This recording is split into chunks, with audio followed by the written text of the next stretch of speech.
महाराष्ट्रात सध्या हवामानात मोठा बदल होत असून राज्यातील अनेक भागात पावसाची शक्यता व तापमानाचा प्रचंड वाढ जाणवत आहे.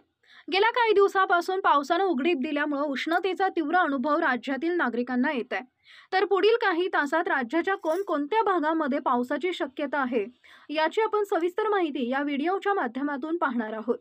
तत्पूर्वी तुम्हाला एक विनंती, तुम्ही व्हिडिओ तर पाहताय पण चॅनलला सबस्क्राईब करत नाही, त्यामुळे चॅनलला सबस्क्राईब करून व्हिडिओला एक लाईक करा. मराठवाड्यात काही भागांमध्ये मध्यम ते जोरदार पावसाची नोंद झाली आहे. आज दिनांक 11 रोजी राज्यात अनेक जिल्ह्यात विजांसह पावसाचा अंदाज हवामान विभागानं वर्तवलाय.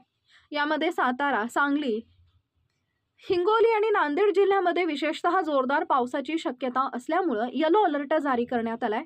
याशिवाय कोकणातील रायगड, रत्नागिरी तसेच मध्य महाराष्ट्रातील नाशिक, अहिल्यानगर, पुणे, सोलापूर, कोल्हापूर आणि मराठवाड्यातील छत्रपती संभाजीनगर, जालना, बीड, परभणी, धाराशिव आणि लातूर जिल्ह्यांमध्येही विजांच्या कडकडाटासह वादळी पावसाचा इशारा दिला गेलाय. विदर्भातील अकोला, अमरावती, वर्धा, वाशिम, नागपूर, भंडारा, गोंदिया, यवतमाळ, चंद्रपूर आणि गडचिरोली या जिल्ह्यांनाही येलो अलर्ट देण्यात आलाय.